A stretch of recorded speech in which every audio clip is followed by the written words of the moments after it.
Okay, चलिए आज के सेशन को शुरू करते हैं। आप सभी का क्रेजी जी के ट्रिक के डेली करंट अफेयर की सीरीज में स्वागत है। आज के सेशन में हम 12 जनवरी के सभी इंपॉर्टेंट क्वेश्चन यहां पर डिटेल में डिस्कस करेंगे। एक एक फैक्ट, एक एक क्वेश्चन को आराम से सुनिएगा, नोट कीजिएगा। आज के सेशन की पीडीएफ और मॉक टेस्ट दोनों आपको क्रेजी जी के ट्रिक एप्लीकेशन पर मिल जाएंगे। एप्लीकेशन को चेकआउट कीजिए। तब तक हम चलते हैं आज के हमारे सबसे पहले इंपॉर्टेंट क्वेश्चन की तरफ। देखिए, उडाई के द्वारा आधार से जुड़ी जानकारियों को सरल बनाने के लिए किस मैस्कॉट को लॉन्च किया गया है? तो यहां पर उडाई की बात करें ना, तो ये क्या है? Unique identification authority of India के नाम से उडाई को जाना जाता है। भारतीय विशिष्ट पहचान प्राधिकरण, ओके, एक संस्था है जो कि इंडिया में आधार कार्ड जारी करती है। तो इसने आधार से जुड़ी हुई इंफॉर्मेशन को और ज्यादा इजी बनाने के लिए एक मैस्कॉट जारी किया और इस मैस्कॉट को नाम दिया है उदय। ओके, तो उद्देश्य हमको समझ में आ गया कि उदय मैस्कॉट का उद्देश्य क्या है। उडई के जो चेयरमैन है नीलकंठ मिश्रा, इनके द्वारा आधार मैस्कॉट उदय को लॉन्च किया गया है। देखिए, एक एआई चैटबॉट है। इससे जो भी आधार से रिलेटेड इंफॉर्मेशन पूछी जाएगी, जो भी क्वेश्चन किया जाएगा, ये उस क्वेश्चन का आंसर देगा, इंफॉर्मेशन प्रोवाइड करेगा। तो इससे क्या होगा, लोगों को अगर आधार को अपडेट करवाना है, कोई भी इंफॉर्मेशन चाहिए आधार की, नया आधार कार्ड बनवाना है ना, या फिर कोई भी बायोमेट्रिक वगैरह को वापस अपडेट करवाना है, तो इन सब के बारे में ये चैटबॉट इंफॉर्मेशन दे देगा बिना सरकारी दफ्तर जाए।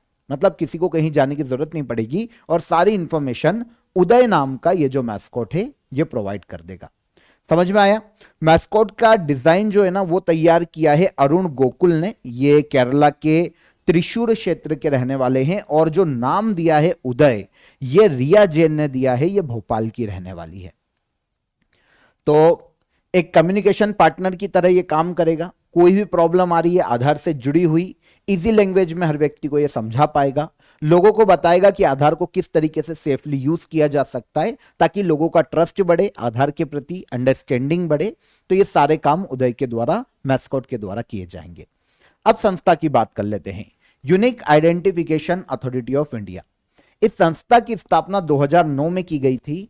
आगे चलकर आधार एक्ट 2016 के माध्यम से इसे एक स्टेचुरी बॉडी बनाया गया था, एक वैधानिक निकाय से घोषित किया गया। इसका हेडक्वार्टर नई दिल्ली में है। इलेक्ट्रॉनिक्स एंड आईटी मिनिस्ट्री के अंतर्गत यह कार्य करता है। नीलकंठ मिश्रा इसके चेयरमैन के पद पर हैं और सीईओ हैं भुवनेश कुमार वर्तमान में। और मैस्कॉट नया कौन? उदय, याद रखिएगा। काउंसिल फॉर लेदर एक्सपोर्ट के नए चेयरमैन कौन नियुक्त किए गए? Council for leather export Bharat में लेदर एक्सपोर्ट को बढ़ावा देने के लिए काम करने वाली एक संस्था है। इसके हाल ही में नए चेयरमैन अपॉइंट किए गए हैं रमेश कुमार जुनेजा। आंसर डी हो जाएगा। यह है रमेश कुमार जुनेजा। ये 15 सालों से इस संस्था से जुड़े हुए हैं। इवन अप्रैल 2024 से ये वाइस प्रेसिडेंट के रूप में या वाइस चेयरमैन के रूप में कार्यरत थे। वाइस चेयरमैन के रूप में रमेश कुमार जुनेजा पहले से ही काम कर रहे हैं काउंसिल फॉर लेदर एक्सपोर्ट में। भारत में लेदर, फुटवियर और लेदर प्रोडक्ट के एक्सपोर्ट को बढ़ावा देना और इसके अलावा जो लेदर एक्सपोर्टर है उनको जो रूल्स और पॉलिसीज है लेदर एक्सपोर्ट को लेकर उनको समझाना, उनके लिए नए मार्केट्स की खोज करना, उनके लिए लेदर के ट्रेड को आसान बनाना, है ना, रॉ मटेरियल की उपलब्धता को सुनिश्चित करना, ये सारे काम काउंसिल फॉर लेदर एक्सपोर्ट के होते हैं। तो इस संस्था के अध्यक्ष बने हैं रमेश कुमार जुनेजा। ये संस्था जो है ना 1984 में स्थापित की गई थी। चेन्नई, तमिलनाडु में इसका हेडक्वार्टर देखने को मिलता है और ये इंडिया में ministry of commerce and industries के अंतर्गत कार्य करती है। इजी क्वेश्चन था। अध्यक्ष हमको याद रखना पड़ेंगे, ये कौन है? रमेश कुमार जुनेजा। आगे आइए, उत्तराखंड हाईकोर्ट के नए मुख्य न्यायाधीश के रूप में किसे नियुक्त किया गया? लगातार लास्ट वीक में काफी सारे हाईकोर्ट में नए चीफ जस्टिस की नियुक्ति की गई है। मैंने आपको लगातार बताए भी हैं सारे की सारे। अब जब फाइनली सब हो जाएंगे किसी दिन तो हम उनको एक साथ एक बार डिस्कस कर लेंगे। अभी हम यहां पर आंसर ले लेते हैं। उत्तराखंड हाईकोर्ट के नए मुख्य न्यायाधीश अभी अपॉइंट किए गए और ये बनाए गए हैं जस्टिस मनोज कुमार गुप्ता। आंसर हो जाएगा आंसर बी, उत्तराखंड हाईकोर्ट के नए मुख्य न्यायाधीश। मैंने आपको लास्ट वीक में लगातार सारे आर्टिकल्स भी बताए थे कॉन्स्टिट्यूशन से रिलेट करके, जो भी फैक्ट एग्जाम में पूछे जा सकते हैं वो सारे मैंने आपके लिए क्लियर किए थे, है ना। तो दो आर्टिकल मैं आपको वापस रिपीट कर देता हूं। एक आर्टिकल 217 को हमको याद रखना पड़ेगा इंडियन कॉन्स्टिट्यूशन के, और आर्टिकल 222 को याद रखना पड़ेगा। इंडियन कॉन्स्टिट्यूशन का आर्टिकल 217 हाईकोर्ट में जजेस की नियुक्ति का प्रावधान करता है, और 222 जो है यह हाईकोर्ट के जजेस के ट्रांसफर के बारे में प्रावधान करता है। और दोनों ही कंडीशन में प्रेसिडेंट को पावर है कि वो हाईकोर्ट में जजेस की नियुक्ति करते हैं, प्रेसिडेंट ही करते हैं, और ट्रांसफर का काम भी प्रेसिडेंट का होता है। हालांकि नीचे जो सिनेरियो है, कौन रिकमेंड करता है, ये सब अलग अलग हैं, पर फाइनली जो अपॉइंटमेंट किया जाता है वो प्रेसिडेंट के द्वारा किया जाता है। मैं आपको सब कुछ समझा चुका हूं, यहां पर केवल मैंने आपको दो आर्टिकल बताए हैं, वापस से इनको याद रखिएगा, ठीक है। तो यहां पर बात हो रही है उत्तराखंड हाई कोर्ट की। तो उत्तराखंड हाई कोर्ट में मनोज कुमार गुप्ता को नए मुख्य न्यायाधीश के रूप में नियुक्त किया गया। अभी तक इलाहाबाद हाई कोर्ट में ये न्यायाधीश के रूप में काम कर रहे थे, और उत्तराखंड में मुख्य न्यायाधीश थे गुहानाथन नरेंद्र। तो इनका कार्यकाल 9 जनवरी को खत्म हुआ है। 9 जनवरी को ये रिटायर हुए और इनको रिप्लेस किया मनोज कुमार गुप्ता ने, जो कि उत्तराखंड हाईकोर्ट के नए मुख्य न्यायाधीश नियुक्त किए गए। लास्ट वीक में जो भी अपॉइंटमेंट हुए हैं हाईकोर्ट में चीफ जस्टिस के रूप में, वो आगे जब सारे हो चुके होंगे, जितने भी राज्यों में सेंट्रल को करना है या प्रेसिडेंट को अपॉइंट करना है, जब वो सारे हो जाएंगे तो एक बार मैं आपको पूरी लिस्ट बता दूंगा। अभी मैं आपको ऑफर ऑफ द डे बता देता हूं। आप सभी के लिए ऑल एग्जाम PYQs 2026 को आप यहां पर ज्वाइन कर सकते हैं। पूरा ईयरली जो क्वेश्चन होते हैं ना, प्रीवियस क्वेश्चन जिस भी एग्जाम में आपको पूछे गए हैं, उनका यहां पर आपको इंपॉर्टेंट पैकेज दिया जा रहा है। For example SSC CGL, SSC CHSL, UPSC MPPSC, जितने भी एग्जाम में जो प्रीवियस ईयर के MCQs है, उनका पैकेज आपको यहां पर मिल जाएगा। आपको ये आपकी स्ट्रेटजी बनाने में काफी हेल्प करेगा, क्योंकि हमको पता होना चाहिए कि जिस भी एग्जाम की हम प्रिपरेशन कर रहे हैं, लास्ट ईयर कैसे क्वेश्चन वहां पर पूछे गए। तो आप इस पैकेज को ज्वाइन कर सकते हैं काफी अफोर्डेबल प्राइस में। डिस्क्रिप्शन में मैं आपको इसके लिंक दे दूंगा, वहां पर क्लिक कीजिए और इसे डायरेक्ट अवेल कीजिए। कोई भी आपको क्वेरी है, क्वेश्चन है, तो हेल्पलाइन नंबर पर आप कॉल कर सकते हैं, ठीक है। आगे बढ़ेंगे हम। 12 जनवरी को राष्ट्रीय युवा दिवस मनाया जाता है। इस दिवस की शुरुआत कब की गई थी? तो आज मनाया जा रहा है पूरे इंडिया में national youth day. Swami Vivekananda की जयंती नेशनल यूथ डे के रूप में मनाई जाती है, और पहली बार ये जो डे है 12 जनवरी को 1984 में शुरू किया गया था। 1984 में इंडियन गवर्नमेंट ने 12 जनवरी को इसे शुरू किया था। तब से हर साल 12 जनवरी को नेशनल यूथ डे के रूप में मनाया जाता है। उद्देश्य क्या है? भारत का जो यूथ है, जो युवा है, उनको लीडरशिप, डिसिप्लिन, सेल्फ कॉन्फिडेंस और उनकी जो सोशल रिस्पॉन्सिबिलिटी है, उनके प्रति अवेयर किया जा सके, उनमें कॉन्फिडेंस की भावना को और ज्यादा विस्तार किया जा सके। इस उद्देश्य से 12 जनवरी को मनाया जाता है नेशनल यूथ डे, है ना। भारतीय युवा दिवस या राष्ट्रीय युवा दिवस हम इसको बोल सकते हैं। शुरुआत की गई थी 1984 में। 2026 में इसकी थीम की बात करें तो ignite the self, impact the world. 2026 में इस डे की थीम रखी गई है। और लास्ट ईयर 2025 में youth for a sustainable future, shaping the nation with resilience and responsibility, ये 2025 की थीम है। लेटेस्ट जो है 2026 की, वो स्पेशल है, ignite the self, impact the world. 12 जनवरी 1863 में जन्म हुआ था बंगाल में स्वामी विवेकानंद का, है ना। सबसे जो महत्वपूर्ण उपलब्धि मानी जाती है वो 1893 में शिकागो धर्म सम्मेलन में इन्होंने जो संबोधन दिया था, वो इतिहास के पन्नों में आज भी दर्ज है। तो स्वामी विवेकानंद का जन्म हुआ था बंगाल में, ठीक है ना। इनके गुरु रामकृष्ण परमहंस थे स्वामी विवेकानंद के, तो उनको भी याद रखिएगा। पुस्तक नाम पढ़िएगा आराम से, तमिल वर्ड है ये, अग्नि सरस्सुलो विकासिंचिना कमलम, किसके जीवन पर आधारित बुक है। तमिल भाषा की एक बुक को हाल ही में लॉन्च किया गया है ना, विशाखापट्टनम में। तेलुगु भाषा की है, विशाखापट्टनम में से लॉन्च किया गया था। तेलुगु लैंग्वेज की, सॉरी तमिल नहीं, तेलुगु लैंग्वेज की ये बुक है, विशाखापट्टनम में से लॉन्च किया गया था। इसका नाम है अग्नि सरसुलो विकासेंचिना कमलम, ये प्रेसिडेंट द्रौपदी मुर्मू के जीवन पर आधारित बुक है। आंसर हो जाएगा आंसर डी। तो आंध्र प्रदेश के विशाखापट्टनम में जो आंध्र यूनिवर्सिटी है, यहां पर इस बुक का हाल ही में विमोचन किया गया। हिंदी में अगर इसका अर्थ देखें, वैसे मूल बुक तो तेलुगु में, लेकिन हिंदी में अर्थ देखें तो आग के तालाब में खिला हुआ कमल, द्रौपदी मुर्मू इस बुक का पूरा टाइटल है। तो भारत की वर्तमान प्रेसिडेंट द्रौपदी मुर्मू के जीवन पर, उनके संघर्षों पर आधारित ये बुक है। एक ट्राइबल फैमिली से, है ना, ओडिशा की एक ट्राइबल फैमिली से कैसे ये राष्ट्रपति भवन तक पहुंची हैं, कैसे इन्होंने प्रेसिडेंट के पद को होल्ड किया, क्या क्या इन्हें प्रेसिडेंट द्रौपदी मुर्मू को संघर्ष करने पड़े, इन सभी के बारे में इस बुक में लिखा गया है। तो अग्नि सरसुलो विकासिंचिना कमलम द्रौपदी मुर्मू जी के जीवन पर आधारित है। लिखा किसने है? यर्लगड्डा लक्ष्मी प्रसाद नाम के एक राइटर हैं, जो कि फॉर्मर एमपी रहे हैं और वर्तमान में विश्व हिंदू परिषद के ये अध्यक्ष के पद पर हैं। तो यार्लगड्डा लक्ष्मी प्रसाद के द्वारा इस बुक को तेलुगु भाषा में लिखा गया, भारत की प्रेसिडेंट द्रौपदी मुर्मू के जीवन पर आधारित, और इसे अभी लॉन्च किया गया है। द्रौपदी मुर्मू भारत की 15वीं प्रेसिडेंट है वर्तमान में। 2015 से 2021 तक ये झारखंड के राज्यपाल के रूप में काम कर चुकी है। जन्म इनका ओडिशा के मयूरभंज में हुआ था 1958 में, 1958 में।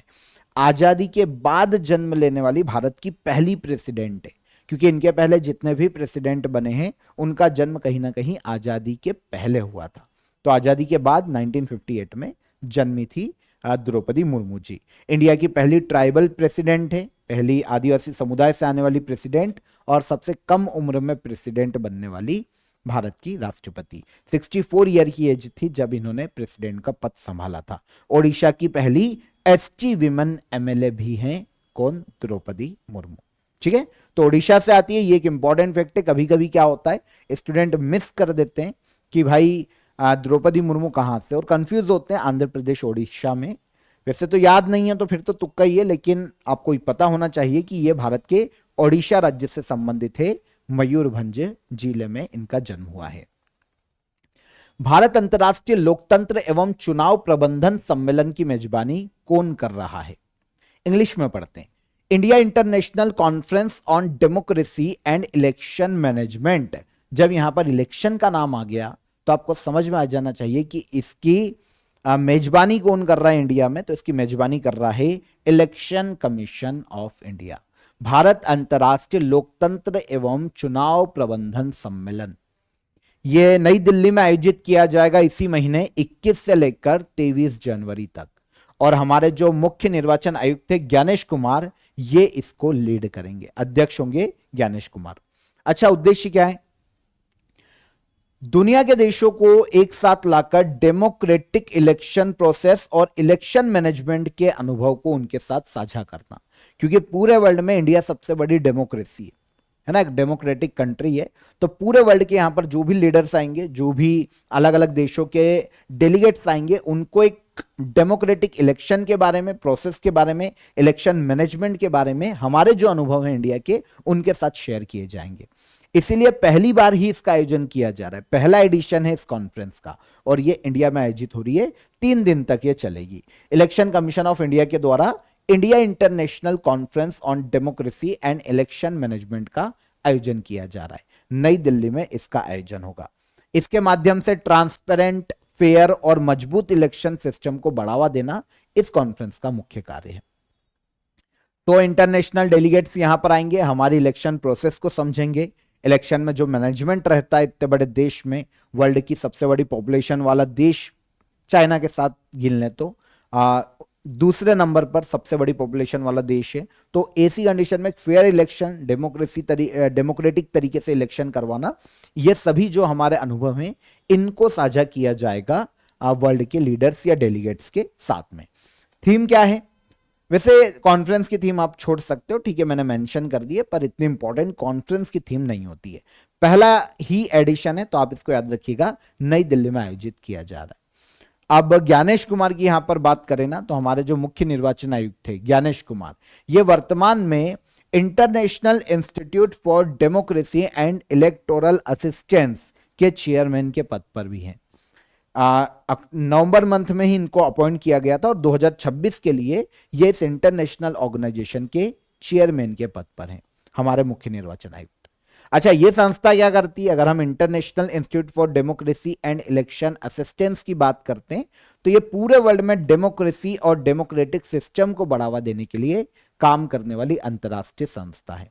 यूनाइटेड नेशन का पार्ट नहीं है, लेकिन यूनाइटेड नेशन में इसे ऑब्जर्वर का स्टेटस मिला हुआ है। ओके, तो यह संस्था है जिसके चेयरमैन भी ज्ञानेश कुमार है। इस संस्था की स्थापना 1995 में की गई थी स्वीडन के स्टॉकहोम में। यह संस्था देखने को मिलती है। और ठीक है, सेक्रेटरी जनरल, जब हमको चेयरमैन पता है तो सेक्रेटरी जनरल के बारे में क्या ही पूछा जाएगा। चेयरमैन कौन है? चेयरमैन है भारत के ज्ञानेश कुमार।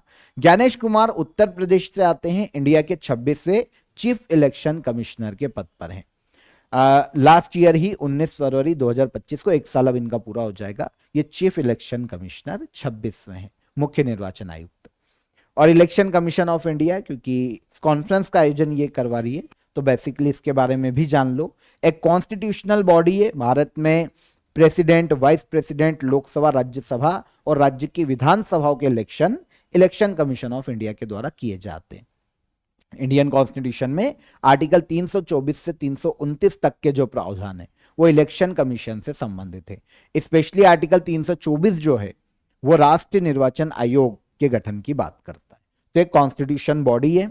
25 जनवरी 1950 को इसकी स्थापना की गई थी और एक चीफ इलेक्शन कमिश्नर होते हैं और 2 अदर इलेक्शन कमिश्नर होते हैं इस संस्था में। हाल ही में लॉन्च की गई शाइन स्कीम किस संगठन का इनिशिएटिव है? शाइन स्कीम ये इनिशिएटिव है ब्यूरो ऑफ इंडियन स्टैंडर्ड का। शाइन स्कीम भारत के यूनियन मिनिस्टर है, minister of new and renewable energy, Prahlad Joshi. इन्होंने 79th bureau of Indian standard foundation day के अवसर पर शाइन स्कीम को लॉन्च किया है। जानते हैं शाइन स्कीम का उद्देश्य क्या है? महिलाओं को भी जो स्टैंडर्ड्स होते हैं सामानों को लेकर, प्रोडक्ट के लेकर, उनके बारे में जानकारी दी जाए। सामानों की क्वालिटी, सेफ्टी की जानकारी महिलाओं को देकर उन्हें और ज्यादा सशक्त बनाना, यह शाइन स्कीम का मुख्य उद्देश्य है। तो ब्यूरो ऑफ इंडियन स्टैंडर्ड ने इस स्कीम को जारी किया है। ये इसी का इनिशिएटिव है, ब्यूरो ऑफ इंडियन स्टैंडर्ड का एक इनिशिएटिव है शाइन स्कीम। देखिए कैसे काम करेगा। योजना जो है एनजीओ और जो सेल्फ हेल्प ग्रुप होते हैं, स्वयं सहायता समूह, इनके माध्यम से देश में महिलाओं को ट्रेन किया जाएगा। किस बारे में क्या सिखाया जाएगा? तो महिलाओं को सिखाया जाएगा कि घर में यूज होने वाली चीजें जो हैं उसके स्टैंडर्ड को आप कैसे पहचान सकते हैं। जैसे इलेक्ट्रिक आइटम है, खाने पीने की चीजें हैं, आईएसआई मार्क जिन पे होते हैं, तो उनको कैसे पहचानना है और उनकी सेफ्टी की पहचान कैसे करना है, ताकि महिलाओं को भी आत्मनिर्भर बनाया जा सके, उन्हें भी और ज्यादा सशक्त बनाया जा सके। फोकस विमेन पे ही है। अभी तक क्या होता था कि क्वालिटी और जो स्टैंडर्ड होते थे ना, वो बिजनेस के लिए होते थे, ट्रेड के लिए होते थे, ये जो मार्क वगैरह होते थे, तो बिजनेस सेक्टर में काम करने वाले लोगों को ही पता होते थे। अब पहली बार ऐसा होगा कि महिलाओं को भी इनसे जोड़ा जाएगा, महिलाओं में भी स्टैंडर्ड, सामान के स्टैंडर्ड को लेकर अवेयरनेस फैलाई जा सकेगी, ताकि उनकी सेफ्टी को भी सुनिश्चित किया जा सके। फॉर एग्जांपल, घर में जो गैस की टंकी आती है, रेगुलेटर आते हैं, है ना, गैस का जो चूल्हा आता है, हीटर जो पानी गर्म करने का आता है, या जो भी ऐसे प्रोडक्ट है, तो भाई महिलाओं को पता होना चाहिए कि भाई इसमें आईएसआई मार्क है कि नहीं, क्या स्टैंडर्ड है, सेफ्टी फीचर्स क्या है, सेफ। भाई महिलाओं की जीवन भी जीवन है, तो कहीं ब्लास्ट ना कर जाए, तो इनके लिए स्टैंडर्ड उनको पता होना चाहिए। तो इसीलिए शाइन स्कीम को शुरू किया गया है। तो बेनिफिट आपको समझ में आ गया। महिलाएं जो है ना, जो छोटे छोटे बिजनेस करती है या फिर माइक्रो इंटरप्राइजेस चलाती है, उनको भी अपने प्रोडक्ट को और ज्यादा इंप्रूव करने में मदद मिलेगी, क्योंकि उनको स्टैंडर्ड के बारे में पता होगा कि यार ये फीचर होना चाहिए सामान में। तो अगर वो कोई बिजनेस चलाती है तो वो भी BIS के स्टैंडर्ड के होंगे, तो और ज्यादा पैसा वो कमा पाएंगे। तो इससे काफी सारे फायदे हैं। Bureau of Indian standard national standard body है। भारत में जो चीजों को लेकर जो स्टैंडर्ड होता है वो सेट करती है, सर्टिफिकेशन देने का काम करती है, हॉलमार्क, है ना, और क्वालिटी का जो चेक होता है क्वालिटी चेक, इन सभी का काम ताकि कंज्यूमर के प्रोटेक्शन को बढ़ावा दिया जा सके, उनकी सेफ्टी को बढ़ावा दिया जा सके, ये सारे काम होते हैं ब्यूरो ऑफ इंडियन स्टैंडर्ड के। एक स्टेचुरी बॉडी है ये, स्टैंडर्ड बॉडी है। 1986 में इसकी स्थापना की गई थी, पहले से इंडियन स्टैंडर्ड्स इंस्टीट्यूशन के नाम से जाना जाता था। 1986 में इसका नाम हुआ ब्यूरो ऑफ इंडियन स्टैंडर्ड। नई दिल्ली में इसका हेडक्वार्टर देखने को मिलता है। ये एक इंपॉर्टेंट फैक्ट है, क्योंकि एक स्टेचुरी बॉडी है तो bureau of Indian standard act 1986 के तहत इसका गठन किया गया था, है ना। वैधानिक निकाय है, एक्ट के माध्यम से इसे गठित किया गया है। Ministry of consumer affair, food and public distribution के अंतर्गत यह संस्था काम करती है। प्रहलाद जोशी जो है ना, new and renewable energy minister, वो इस मिनिस्ट्री को भी होल्ड करते हैं। तो इस मिनिस्ट्री के मंत्री भी प्रहलाद जोशी ही हैं, इसीलिए उन्होंने शाइन जो स्कीम है या जो इनिशिएटिव है उसको लॉन्च किया है। Inter operable criminal justice system 2.0 national ranking 2026 में किस राज्य पुलिस ने पहला स्थान प्राप्त किया? तो एक inter operable criminal justice system है, ठीक है। इसका 2.0 का जो नया इनिशिएटिव है, इसकी नेशनल रैंकिंग हाल ही में जारी की गई 2026 के लिए, जिसमें पहला स्थान प्राप्त किया है उत्तराखंड पुलिस ने। है क्या सर? पहला क्वेश्चन आपके दिमाग में आएगा कि उत्तराखंड पुलिस को पहला स्थान दे दिया, पर यह है क्या? देखिए, इसके लिए आपको inter operable criminal justice system को समझना पड़ेगा। देखिए क्या होता है, आमतौर पर जब भी कोई क्राइम होता है तो पुलिस हुई, कोर्ट हुआ, जेल हुआ, फोरेंसिक लैब्स हुई, वो सब अलग अलग काम करते हैं। इससे होता क्या है भाई कि केस में बहुत लेट होता है ना। जो न्याय है, जस्टिस है, उसको मिलने में बहुत लेट होता है। सब अलग अलग काम कर रहे हैं अलग अलग दिशाओं में, तो इनको यूनाइट करना बहुत जरूरी है। तो ये जो है ना inter operable criminal justice system, ये एक सिस्टम बनाया गया जो एक डिजिटल ब्रिज है, ताकि सबकी सब मिलकर एक ही प्लेटफॉर्म पर काम कर सके, सबको एक दूसरे के बारे में इंफॉर्मेशन हो कि वो क्या काम कर रहे हैं केस से संबंधित, ताकि और ज्यादा स्पीड बढ़े केस को सॉल्व करने में और न्याय मिलने में। तो ये नेशनल क्राइम रिकॉर्ड ब्यूरो का एक सिस्टम है। अब जो भी राज्य की पुलिस इस सिस्टम पर बेस्ट परफॉर्म करती है, मतलब कैसे, सारी उनकी जो संस्था है वो मिलकर अच्छा काम कर रही है, तो उनकी हर साल एक रैंकिंग जारी की जाती है और उसे कहा जाता है नेशनल रैंकिंग। तो इस नेशनल रैंकिंग में अब इस सिस्टम पर किस राज्य के इन सारी बॉडीज ने मिलकर अच्छा काम किया है? उत्तराखंड ने। तो उत्तराखंड इस नेशनल रैंकिंग में पहले स्थान पर है। सेकेंड पर है हरियाणा की पुलिस और थर्ड पर है असम की पुलिस। अच्छा, जो उत्तराखंड है उसको पहला रैंक क्यों दिया गया? देखिए, एक कारण है one data one entry. Uttarakhand में क्या है, एक बार डेटा डालने पर वह सभी विभागों तक पहुंच जाता है। उन्होंने ऐसा सिस्टम डेवलप कर लिया है, पुलिस, कोर्ट, जेल, सबको इंफॉर्मेशन मिल जाएगी। फास्ट चेकिंग, मतलब जो ऑनलाइन चार्जशीट है, डिजिटल प्रूफ है, उनकी जांच समय पर पूरी करता है उत्तराखंड की जो पुलिस है। डिजिटल पुलिसिंग, पुलिस में और ज्यादा उन्होंने ऑनलाइन किया है, चीजों को और ज्यादा टेक्नोलॉजी का यूज बढ़ाया है। यह भी एक कारण है कि उत्तराखंड को इस रैंक में पहले स्थान पर रखा गया है। ऑनलाइन एफआईआर उत्तराखंड में बहुत तेजी से बढ़ रही है। उत्तराखंड ऑनलाइन एफआईआर, वहां पर एफआईआर किसी को करना है तो थाने जाने की जरूरत नहीं है, ऑनलाइन एफआईआर हो जाती है। रियल टाइम क्राइम टेकिंग जो ट्रैकिंग है उसमें भी उत्तराखंड सबसे फास्ट चल रहा है, इसीलिए इस नेशनल रैंकिंग में उत्तराखंड को पहले स्थान पर रखा गया। National crime record bureau, Bharat में जो क्राइम होते हैं ना उनका रिकॉर्ड रखना, उन्हें एनालिसिस करना, क्रिमिनल्स एक्टिविटीज को एनालिसिस करना, उनका रिकॉर्ड रखना, यह नेशनल क्राइम रिकॉर्ड ब्यूरो का मुख्य कार्य है। 1986 में इसका गठन किया गया था, नई दिल्ली में headquarter, ministry of home affair के अंतर्गत, गृह मंत्रालय के अंतर्गत यह कार्य करती है और आलोक रंजन इसके वर्तमान में चेयरमैन है। भारत का पहला बायो हैप्पी डिस्ट्रिक्ट कौन सा जिला बनेगा? इंडिया का पहला बायो हैप्पी डिस्ट्रिक्ट बनने वाला है केईपेन्योर जिला। केईपेन्योर जिला है भारत के अरुणाचल प्रदेश राज्य में। यह बायो हैप्पी डिस्ट्रिक्ट बनेगा देश का। सर ये क्या होता है? ठीक है, पहले बायो हैप्पीनेस को समझते हैं।